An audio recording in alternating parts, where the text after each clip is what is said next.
Welcome to A Little Bit Radical, a business podcast from Standing on Giants. I'm Rob, your host. Join me as I meet people and organisations who are doing things differently, challenging the status quo and, yes, might just be a little bit radical. We're short 170,000 workers. This is the call for help from the hospitality sector in the UK. Post-COVID, the industry has not recovered from lockdowns and mass furlough, with huge shortages and ongoing hiring challenges. Many point to a need for the sector to radically reform itself, with workers no longer willing to accept long hours, low pay, and no work-life balance. So, what's the way forward? Today, we're talking to Celia Gaze, who might have part of the answer. She's the founder of the Wellbeing Farm, one of the first hospitality businesses in the UK to become B Corp certified. And we love B Corps here on A Little Bit Radical. A beautiful converted farm in Lancashire, the Wellbeing Farm is a fun, unique and sustainable space popular for weddings and other corporate events. Visitors particularly enjoy their famous bow tie wearing llamas. Lots to talk about here. Celia, welcome to the podcast. Thank you very much, Rob. Very much looking forward to this. Well, I think first of all, we have to ask you about the bow tie wearing llamas. Do you actually have bow tie wearing llamas at the Wellbeing Farm? We very much do. And we have bow tie wearing llamas and bow tie wearing alpacas and 2 sheep that walk into either wedding or corporate event. Fantastic. I already want every corporate event I go to ever again to happen with a bow tie wearing llama. So, Celia, if you are a little bit radical and you're on our podcast, so we know that you are, what in your early life set you up for that? I'm from a big family and I think, one of 6. And it just means that you really have to sort of fight your corner right from the word go, to be honest. I'd always loved cooking right from a very early age. Do you remember back to Live Aid where they did that sort of Save Ethiopia?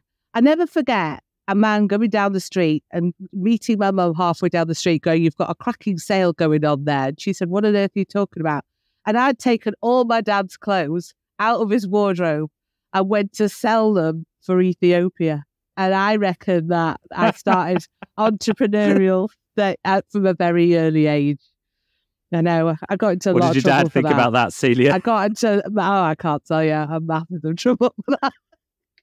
When I look back, I can't believe I did that. Anyway, there you go. That is fantastic, isn't it? Because I'm sure we're going to come back to this thread of you wanting to make an impact and wanting to do the right thing, even at the expense of your dad's wardrobe. That's really interesting. Have your siblings gone on to do quite radical things as well? Or is there a bit of a mix? Well, no, we were always pushed as a family to be academic and, sort of go to university, got to go and do a degree. And then they all went on to really do sort of mainstream jobs in businesses. And to be honest, up till that point, so was I. I was in the NHS, 14 years in the NHS. So quite a sort of academic background. You were almost made to do a degree. There was no question that you weren't going to go to university. But, here we go. Well, let's come on to your time in the NHS. As you say, 14 years. What were you doing there and what led you to then leave the NHS and do something very, very different? Oh, I know you couldn't get more different than NHS and llamas. I'd started off in hospitality and then went through to the NHS because ironically, when I kind of graduated, it was in the recession in the sort of 80s and just couldn't get a job. So I applied for loads of jobs and in the end, I went to do voluntary work at hospital and that led me into the NHS.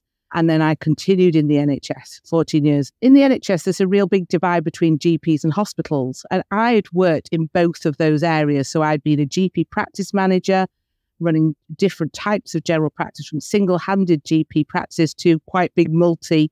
At the time, it was this GP fund holding where GPs held the budget. So I'd run one of those. And then I went into hospitals and I was like the GP liaison officer in the hospital. So then I was quite unique because I had this understanding of both GPs and hospitals, so it proved to be very useful.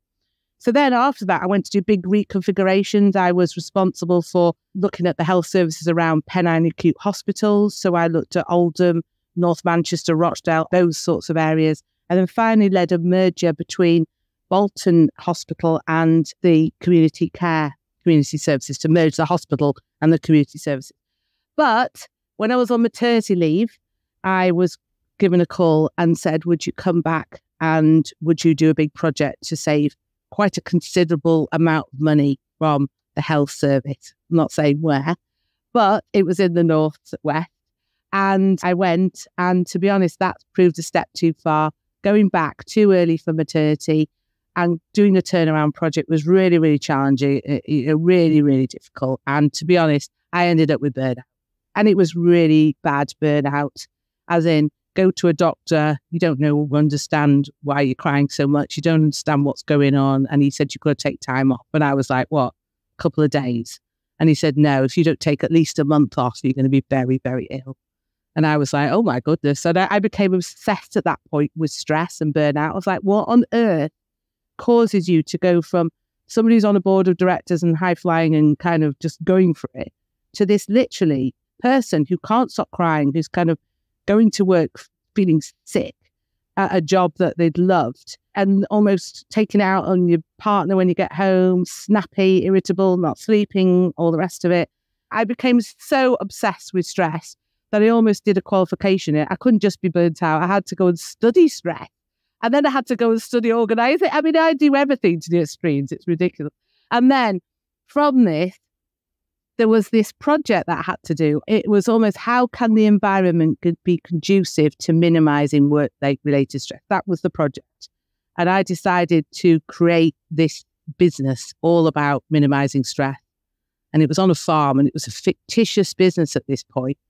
And I loved it. It was only a flipping coursework. When I look back, I must be absolutely mad. It was a piece of coursework with like 2,000 words or something. And I wrote this whole coursework. And in the end, I submitted it. And the man said, well, I can give you an A star, but not much more than that. And I was like, I'm going to create this place. I feel I've created this idyllic place. And that was it. That was the start of the concept of the Wellbeing Farm. What a fantastic story. I love that. I love that so much. You've obviously got what a lot of our guests have, which is this kind of curiosity, always wanting to learn about what's affecting you.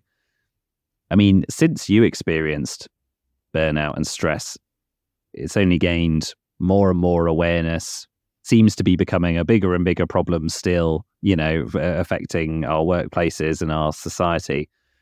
Take us into that coursework before we come on to the actual Wellbeing Farm. Take us into that coursework and those factors which are most significant in reducing workplace stress. What are we talking about there? Right. Okay. I mean, when I had this stress, I was talking about this quite openly, and this was 2012. And in 2012, you didn't talk about stress. I remember the days where if you put stress as a reason for being off work, that was the end of your career. You had to tell people about your work, sort of your medical history when you applied for jobs. And if you put you'd been off with stress, they wouldn't have touched you. And I'm so glad that things have moved on in the last 10 years or so, because for me, when I was talking about stress, it was almost like I had some contagious disease and they were embarrassed at me being so open and talking about this. And I mean, there's loads of things that are conducive to causing this, but it is lack of support, feeling overwhelmed in your job, not having the right culture. There's no sense of fun. It's pressure on you. It's no boundaries and no work-life balance. You're taking your work home at night. You bring it in first thing in the morning. You're working at weekends, which I was doing. You are becoming almost like a workaholic. You don't have many interests outside work. Your hobbies have gone out the window because you're doing work. Forget exercise. You haven't got time. You don't eat properly because it's all about work. You're having your lunch at your desk. You're coming and grabbing something and going back to the computer at night. And it just becomes this all-consuming thing. And to be honest, I'm so glad that the cultures of today are very, very different to 10 years. Yes, of course. I don't mind sharing with listeners. It's very pertinent that we had to reorganize this interview because I was experiencing some what I think is now called early stage burnout, not the kind of very serious burnout that you were experiencing. But I had to take the best part of a week off. And then, my boss was fantastic. And we, discussed me being on kind of power save mode up until Christmas, and that really helped. And I work in one of those cultures that you're now talking about, where I can go and talk about what I'm experiencing. And it's seen as a strength to be open and vulnerable, not a weakness or like you've got a contagious disease. But it really resonates with me what you're saying. And I think what I was experiencing, so it's not just work, of course, it's your home life as well. and when everything's at kind of capacity. And I kind of really remember that week just feeling like kind of precarious. So like if one more thing came in, I would like completely fall down. And I think a lot of us get into that position where we fill our calendars with work stuff and with home stuff. And then something happens like your toddler gets a vomiting bug or, whatever it might be. It's one little thing. And it can tip you over. Is that common for a lot of people experiencing it? Very much so. And it just becomes one thing on top of another on top of another. I mean, mine was I was driving to work and I was having these heart palpitations.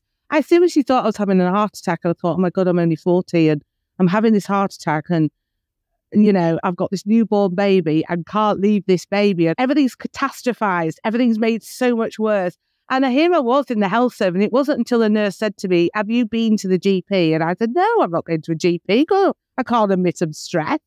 And she was like, I really feel that you have to go. And I was in the NHS, which is almost like the caring organisation. And you do hear about so much people getting this in the NHS. And I was so glad to that woman of owning up and saying, Celia, you should go to the GP. She always made me. She wasn't my boss. She was just a colleague who said, you should go, Celia. And I just said, okay, I'll just go. But also when I got there, the GP wanted to just put me on this medication. And I was like, I love my creativity. I don't want to go on medication. I'm not dishing medication, but I have ADHD. This was only discovered like 12 years later. And I feel that it's a common trait with people with ADHD that they do experience burnout because they just don't stop. And, I feel I've had burnout about 3 times, but never as bad as that period.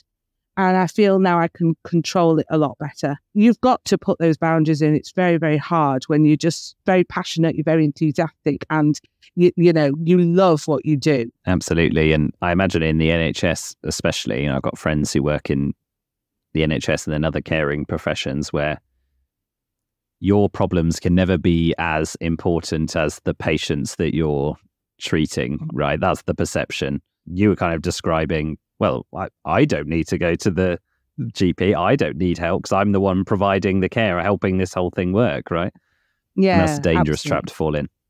Very much so. You're almost immune and a bit seeing yourself as a bit of invincible. And especially I was in a role of doing this turnaround. I saw myself as a bit knight in shining armour. I could help the health service, and it was just too much. And when looking back, I shouldn't have ended the maternity leave early and said I could do this. I should have just enjoyed the moment. And I think nowadays I'm much more mindful and I'm much more sort of more present. And I think that's a big part of getting yourself out. I love examples of what sociologists would call intersectionality, but ultimately where all the facets of life and work and society intersect. So if you hadn't felt pressured to come off maternity leave, so there's a whole thing there around parental leave and the importance of that, then it might not have impacted your mental health so bad. And that's a well-being thing, but it's all connected. Everything is connected. So let's get on to when you took this plan off the paper with your lecturer thinking that you were crazy and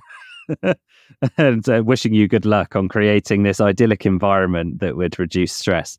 Tell us about how you did go on to create the Wellbeing Farm. So when I'd had this period of burnout, I decided, it was almost like a wake-up call to say, when you walk out crying from a board meeting, I don't feel you can go back. And I was so embarrassed. And I feel, yes, now, if I did it nowadays, I could go back. But 10 years ago, 12 years ago, I felt I couldn't. So I went to the doctor. He told me to take time off. I took that time off. You then catastrophize about it. It gets worse. And then you almost then come to a conclusion that you don't want to come back. So I resigned from the health service, resigned from that job. And I was there going, what do I do now? I mean, I am a bit of a courseaholic. I've been on A to Z of courses. It's ridiculous. And there I find myself on a gift wrapping course of all things. And I'm there on this gift wrapping course, learn how to wrap a football. And I overhear these 2 women having this conversation as to, they were so animated. They were planning what they were going to do with their venue. They ran this venue with courses on it. And they were on the course to learn the gift wrapping so they could teach it on to the people that they, the course. And I was like thinking, oh my goodness, what I could do something. My partner, Stephen, has this rundown farm and maybe I could transform this farm into something. And what a great idea. I'm sure I could do this. I've always loved doing this. So literally on the way home, I got off the course, driving home, I rang my partner, Stephen, and I said, I've got this fabulous idea for your farm. And he's like, all right, okay. He's very laid back. And I said, I think I could do something with it. So he's like, yeah. Do you want to know what I'm going to do with it? No, I can't. No, just do it. I'm like, really? The next thing I got sort of presented with this farm, and I'm thinking, well, I've been 14 years in the NHS. I suppose I have to write a business plan. Oh my God. NHS business plans are like at least an inch thick. I wrote this business plan, which was like an inch thick of so much evidence. It was ridiculous. And I got rejected by 1 bank, 2 banks, 4 banks, 6 banks. Nobody took me up. And I'm like, I've got the best plan ever. And what happened is I had a business advisor who looked at the plan, who condensed it down to 3 pages, and it got accepted, which is a method, is a lesson in itself on keeping it simple. You know, so there we go. So I have a plan. I then had to get the funding. And so I've secured the funding, planning permission. That was an absolute nightmare. So bad, like I ended up writing a book about it. But then the biggest thing was I had no gas on this farm. And I was like, how on earth do you take a farm and put some power on it? And so as a result, I mean, I'd gone from someone who'd never done any building experience whatsoever to knocking this farm down, installing a wind turbine, installing water treatment plants, rebuilding this farm from nothing, putting these llamas in. The only reason I had the llamas is because they had all these stables and I needed an animal that would survive in the cold winters, didn't take a lot of work, and were basically easy to look after. That was my criteria for these animals. And I ended up coming, and the next thing, I'd had this farm. If I told you the amount of mistakes, I would be on for another 2 hours. I do not think that there is a mistake or a scenario that I have not been through with this farm. I can honestly tell you that. But I opened in 2013, and there I was. The Wellbeing Farm was open. Fantastic. That was quite quick then from the decision. Was that like a year later you were open and doing something? Almost 2 years to 2 date. years. But the biggest time was getting the planning permission, because they went from a absolute rejection and to a, this model is so stupid that we're not even going to consider it, to a, you know, Jeremy Clarkson had nothing that I went through on the planning permission for that farm, I can tell you. So I totally empathise with what he's gone through on that programme. Yeah. That's so good. Well, give us a sense of what it is today. What is the Wellbeing Farm today, and what kind of things do you do there? When I opened, I created this farm. Remember, it was a dream-like facility. I mean, when I look back at this story, everybody thinks I must be flipping mad. But I was going around with the builder going, can you just do this? Can you just do this? And he was like, yeah, that's fine. And in the end, I got the bill. I said, I was very proud of myself. I paid up. He goes, here's your extras. I'm like, what are the extras? He goes, well, all those can you just do this had amounted to £42,000. And that £42,000, yeah, exactly. I hadn't budgeted for it or anything. That was like my startup kind of 6 months running cost. And it was an absolute nightmare. And so I had started opening this business with no money. And everybody kept coming to us, going to me, well, why don't you do this? Why don't you do that? And I'm like, fantastic. Yeah, I'll try that. So the next thing I'm a cafe, and the next thing I'm corporate events, and I'm doing weddings, and I'm doing children's parties, and I'm a cookery school, and I'm doing butchery courses, and I'm doing things. I'm not joking, 14 things from this farm. And within a year, it had gone into this, what the hell is the Wellbeing Farm? It was this complete, utter mess. And I was in a real financial state. So much so that I had to write a letter to Stephen to say I was nearly bankrupt, and I didn't know what to do. It was so bad. And I was so cocky that I ran up the VAT office to pay my VAT bill, the tax off. And I pulled my credit card out. And over the phone, I said, oh, yes, I'll just give you a credit card number. And she went, we don't take credit cards. And I'm like, well, hang on, how am I supposed to pay my VAT bill? And she said, if you can't pay your VAT bill, you are not running your business properly. And it was almost like a slap in the face and a bit of a, oh my God, things have to change. And that thing had to change, is I had to cut everything back to what we were doing and just focus on 1 or 2 things. I mean, my mum had to bail me out with a VAT bill, which was a really point of so being low, because you have to ask your 70-year-old mum. I mean, could you imagine, say to Stephen, I'm sorry, but I've gone bankrupt and you're losing your farm. It was that, or, I mean, there was no other way.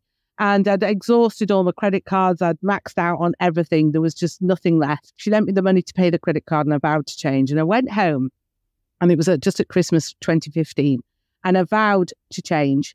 And she was clearing out a wardrobe. And she came across this bag of bow ties. And I was like, what do you do with these bag ties? These were my dad's. I used to be a concert pianist. And she said, and all the things, what am I going to do with these? And I said, just give them to me and I'll put them on a llama. And it was like that ridiculous thing you don't even think of. And I got home after Christmas and it was in January 2016. And I said to Jimmy at the time, the guy who looked after the llamas, could you just go and see if you could get this bow tie on a llama? I know this sounds ridiculous, but just see if you can. And he came back and he went, well, it's been a bit of a nightmare, but I've got the bow tie on the llama. And I went and put a photo on, took a photo, put it on Facebook, and everyone went mad. Everyone wanted to know about the bow tie wearing llama. It was ridiculous. It was almost like cause of revelation by putting this bow tie on an animal. And the bookings came flying in. And we literally went, and everyone wanted to get married at this farm with these llamas. And I didn't even have a wedding venue at this point. I had an old barn, and I had to convert this barn very quickly with no money. It's almost like two buildings. I spent all the money on one building and hardly anything on the second building. And the second building is what brought in all the money, which is crazy. We went from 2 weddings to 40 to 15 to 70 odd, and then COVID hit. But, it was one of these little tiny things. Sometimes it's the silliest little tiny things that make all the difference. And that was the boat. So giving me a very, very long answer to your question, the Wellbeing Farm today is weddings, corporate events and parties. We do around 85 to 90 weddings a year, plus corporate events. And during COVID, I did my B Corp application. And in 2022, became the first B Corp certified venue in the country. Fantastic. What an amazing story. I absolutely love that. Celia, crazy story. Thank you for sharing it. And goodness me, you've earned it, haven't you? You've been at the low point, but then you found, it's a very entrepreneurial thing that each failure gets you closer to a success. It sounds like you've lived that very much so. Yeah, the resilience t-shirt has certainly been worn well. Yeah. Yeah, exactly. So let's talk about the world you're in now. So like you say, you're the first B Corp hospitality venue in the UK. The movement of B Corps is over 1,500 businesses now, but not many of them are in this world. And I know that you've spoken a bit about how the traditional world of hospitality is perhaps not conducive with the kind of values that B Corp is starting to bring forward. But I get a sense from you that you feel the industry has to change because you've started implementing these things for yourself. But what are the kind of challenges of turning around this ancient industry of hospitality into a more progressive zone? So obviously during COVID, you'll remember the Eat Out to Help Out scheme. So it was about August sort of 2020 when everyone's out and the hospitality had opened up in some sort of style. That we're all eating outside, weren't we, in mass and things. But the point is, it had opened up. But as a wedding venue, we were not allowed to open. We could open with 15 people.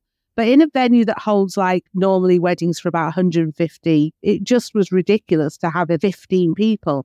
And if I had opened up and taken all the stuff off furlough for 15 people, that would have been it.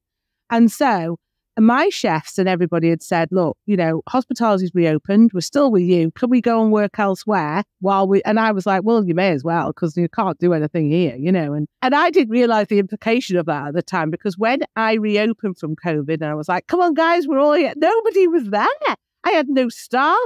I had no chefs. There was absolutely no one there. And I'm like, hang on a minute. It was like reopening a brand new business with a massive order book from day one, and you have not got the staff to do it.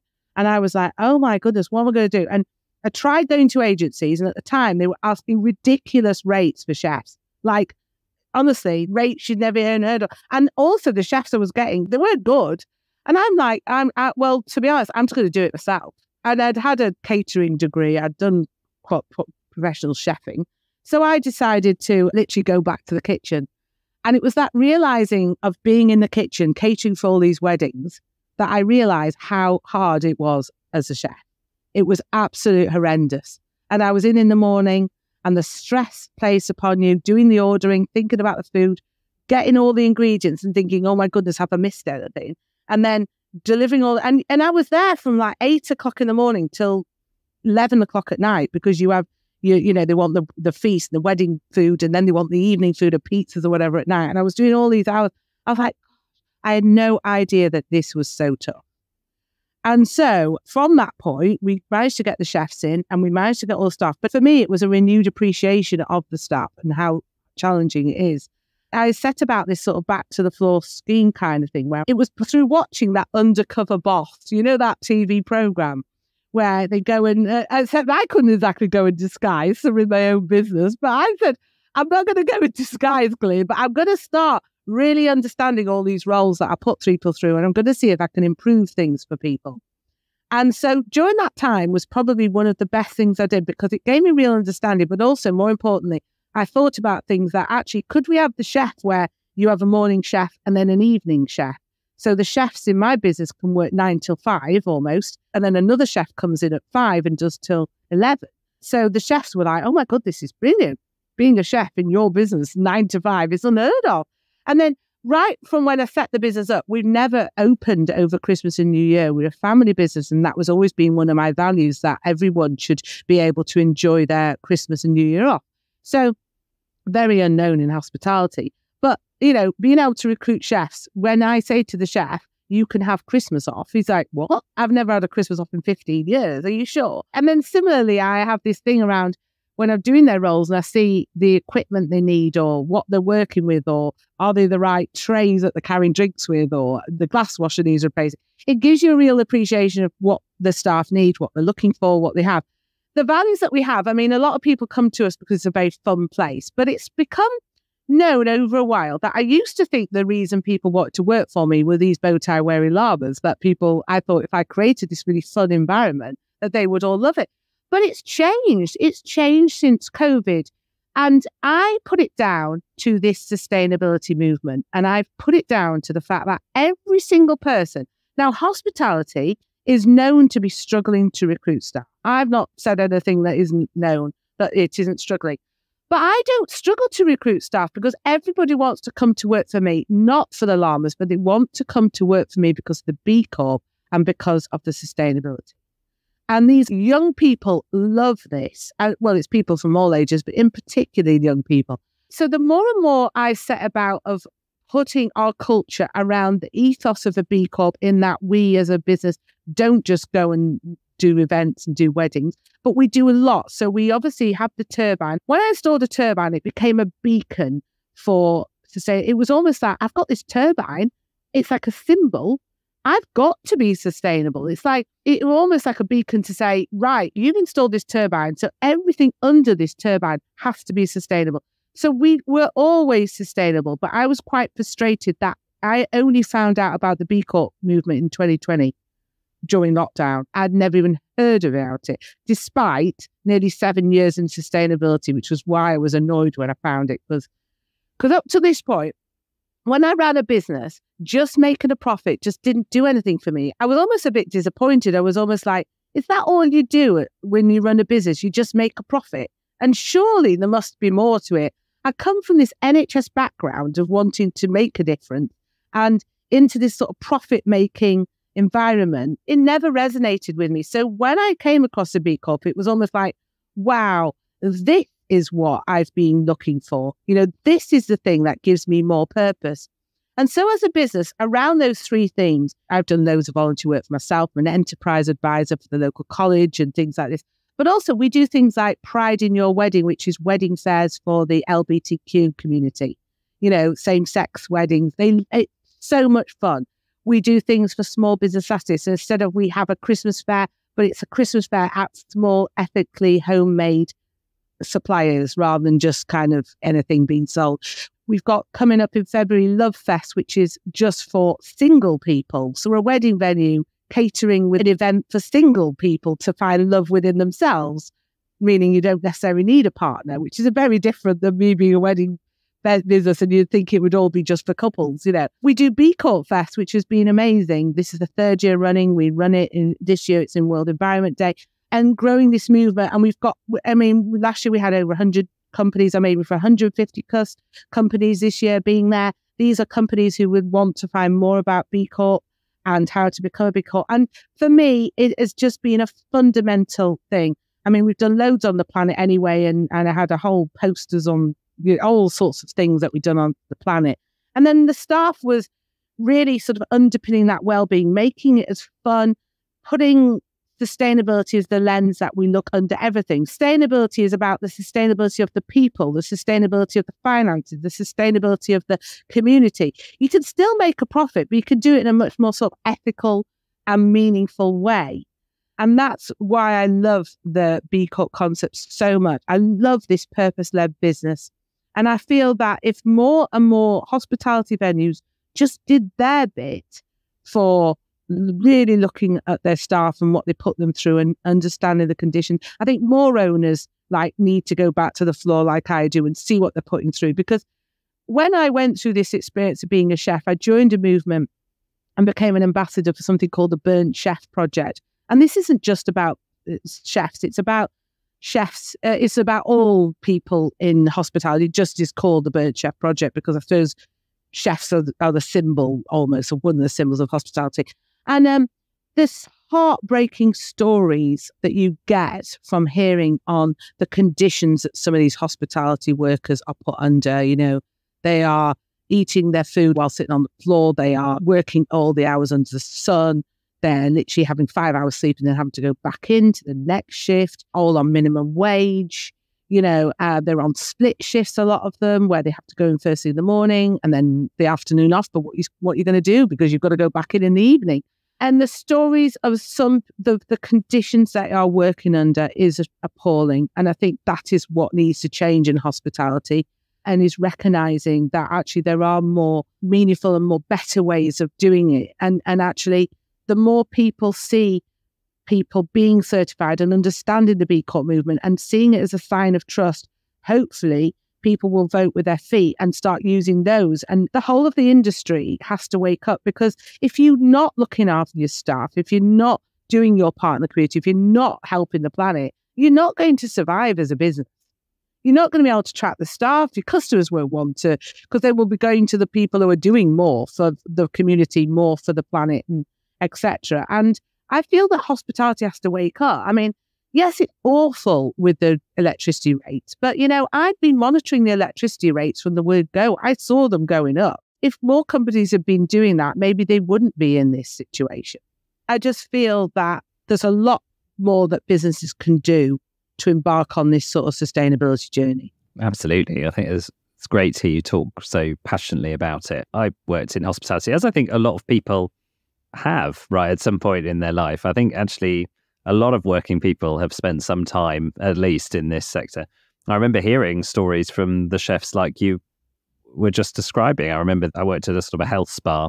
So they had, I think, much nicer conditions than a lot of places. But, you know, he was describing when he was in the kind of Michelin star world, he remembers doing 14 hours, then going to sleep, like waking up crying because he was so tired. They had to go in again. And when you're a more junior chef, you're doing the really kind of like physically hard and dull work, you know, so that the head chef can take all the glory.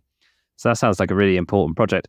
Why aren't more businesses in the hospitality sector B Corps, do you think? I think when you look at the application, you open up that impact assessment sort of framework and start looking, and you're facing 146 questions. You're like, no way.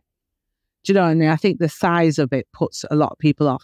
But when you actually look down at the questions, a lot of it you should have in place anyway as a good business. And some of the policies you really, if you were set up right and you're running your business right, you would have this in place. So it's not as daunting when you do get into it. A lot of people are looking at this sort of net zero and looking at all these and thinking, oh my God, I'm never going to be able to achieve it, so why bother? I started off with the simplest of things. I've always started this right from the word go, but we replaced and banned all black bags from the farm and replaced them with clear bin bags, because you can't see what's being thrown out. So for all you know, in hospitality, the chef could have chucked a joint of beef in the bag, along with the blue roll, along with the tin foil, along with cans and jars and cardboard. And it's this opaque black bag. You don't know what on earth's being thrown in it. And so when I replaced the clear black bag, there you are, there's all this stuff. And I'm like, well, surely we could start to separate some of this out. And so it started with educating the staff on, you know, the cardboard goes in this bin and the glass goes in this bin, and rinse this out and put it here. Quite basic stuff, but we're now down to about 5 different types of bins. And it's almost like embedded in our culture that you wouldn't just throw rubbish into our bin. It does, yes, okay. Behind the bars, you've got to have a recycling bin and you've got to have a compost bin and you've got to have just a general bin for waste. But the more you do that, it starts with the leadership from the top, very much. I mean, I don't honestly feel this would have been taken off the ground if I hadn't been so passionate about this, if my values from the NHS and running a business, because that is unusual, it hadn't been so sort of really wanting to make a difference, hadn't been so instilled in me, maybe I wouldn't have done all this. But, you know, from that black bag to the clear bag, you then started to look at what else. You then start having conversations with the team around, well, we're throwing all of this away, but actually these are our data now about rubbish. Let's start monitoring our water bills. Let's start monitoring our electricity bills and see where it's going. You then start sort of making them turn lights off and making them switch off appliances, blah, blah, blah. The chef, you then start saying, what sort of products are you buying? Do you think you could get them from more locally? Does everything have to come through that massive kind of break thing? So, for example, all our veg is supported by a local man who goes to the market and gets the fresh products every day. The chef says to me, I'm making a cup of coffee, I go in the fridge and there's this cardboard container. I'm like, what the hell's this?